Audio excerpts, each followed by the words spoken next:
Hello and welcome back to class.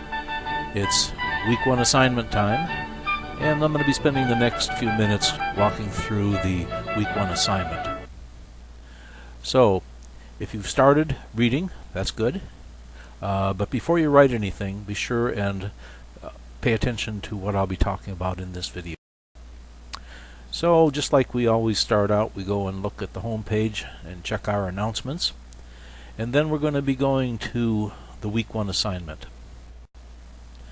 Here you'll see that you have a threaded discussion post due, and I'm going to be talking about two different aspects. One is how I want to have the discussion post entered into the system, and number two, the content that I want you to be writing about. So let's look at the procedure first of all. Now, what you're seeing there is the report that I run before I do grading, and it shows the safe assign results from the final submission that you did before you posted your discussion into the classroom. So I can see what percentage matching, I can see if it's been submitted or not, and of course it's not going to be accepted if it hasn't been submitted, and you are going to get punished if the matching percentage is too high. So there's a couple things that you need to be aware of as we enter into this this discussion posting process. So you do need to submit to safe assign, and I do check that because I run the report. So the process is, of course, you should be composing your initial discussion post in Word, creating a document, then submitting that to safe assign draft, then running the report to get your matching percentage and seeing if the percentage is high, seeing what parts of the assignment are matching, and then revising those. Then you take the resulting work and submit it again to safe assign final.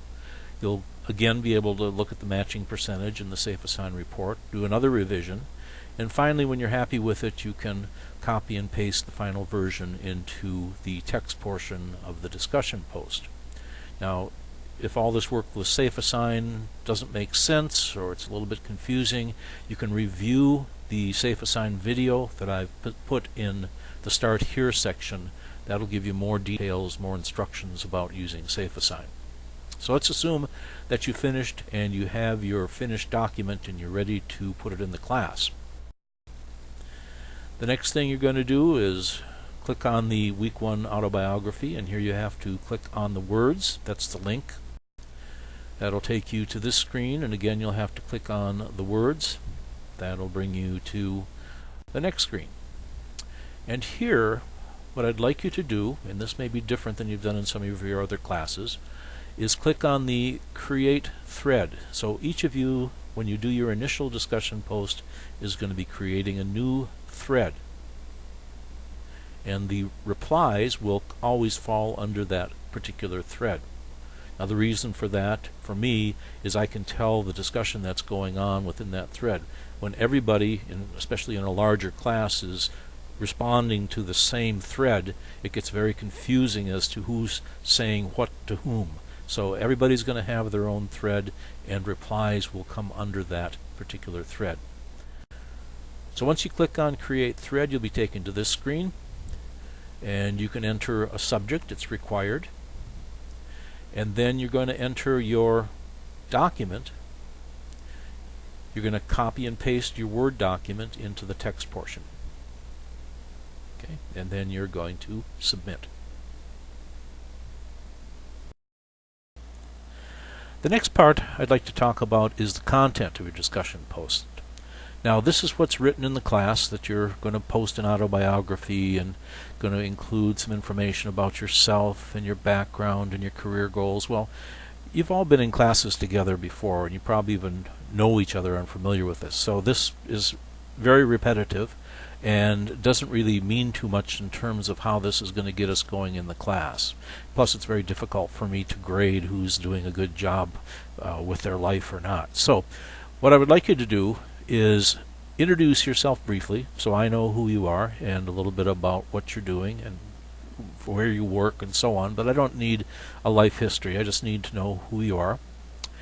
Then I would like you to summarize your current thinking, your ideas about the following subjects, and also to supply an example. Now, because you are in an advanced stage of the DBA program, these should not be new terms to you. And what I'd like to know, rather than what you did on your summer vacation, I'd rather know what you think about transformational leadership so far, what you think about transactional leadership, and supply an example. What you think the difference is between leading and managing at this point. I know you've dealt with this before, probably written papers on it, so I'd like a short, succinct description of what your thinking is about this at this point in your classes. I'd like to know what you think about globalization and how it's affecting leadership. Okay, each one of these should be a short paragraph describing what your current thinking is. You can have it supported with some references if you like, but basically I'd like to know what you're thinking about these subjects.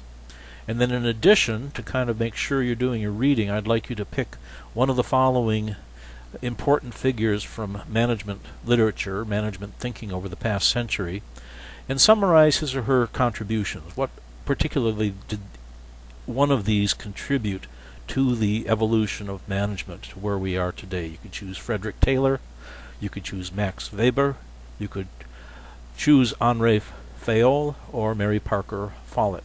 So one of these four, okay, and describe they contributed to the evolution of management thinking. Okay, so it's different than the normal way that we do our first post when we're simply doing a sort of autobiographical sketch. I'm not so interested in what you're doing. I'd like to know what you're thinking. So your post should answer all the topics that I've supplied. You should use at least 2 references.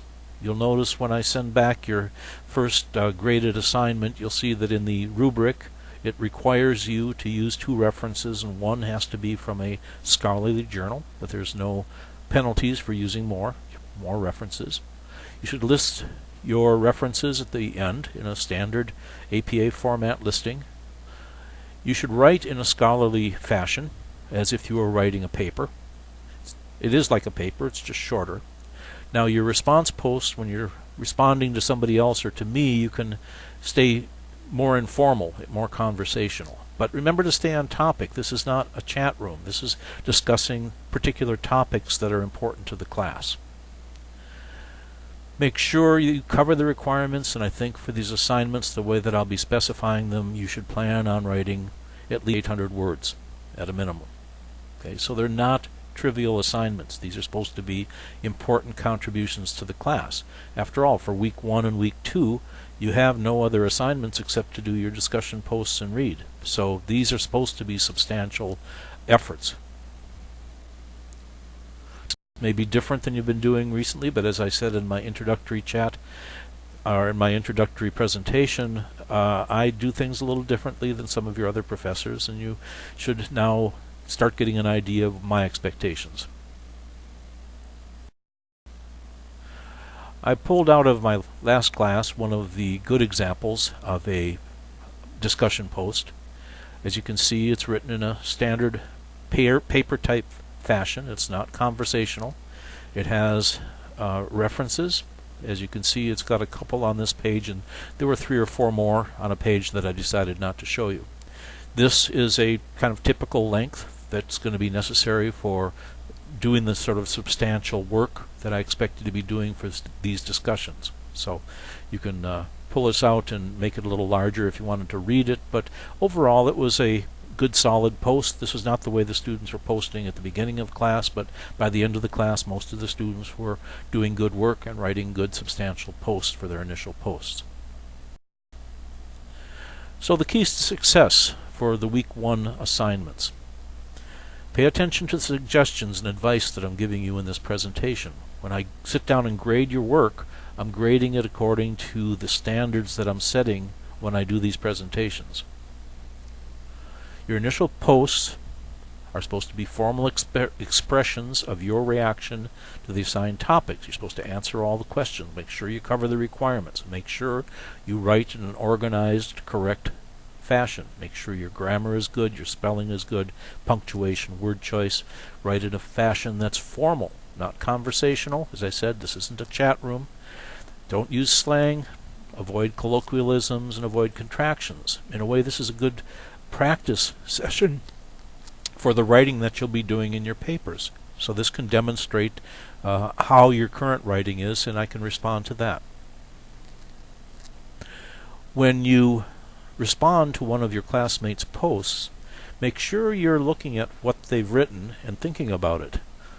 Simply saying, a great post, I really enjoyed it, doesn't really do anything. I'm not really looking for that sort of a response. They may be a nice post, you may have enjoyed it, but beyond that you've got to ask them, what are you talking about? Did you consider this? What do you think about this? How would this apply in this particular situation? So I'm looking for response posts that indicate you've read and thought about what your classmates said, and then extended the discussion by asking questions, commenting, adding further examples to show that you're actually trying to develop a discussion. And then, of course, looking ahead, as I recommend that you do, week 3 is going to involve writing a 12 to 15 page paper. It'll be due at the end of week 3, and of course it's important to start working on that as you're doing your reading and research for the first couple of weeks of class. Don't wait till week 3 to start. So that's about it. If you have any questions or comments about what you've seen here, be sure and get in touch with me via the Ask Questions, the email, or phone or text.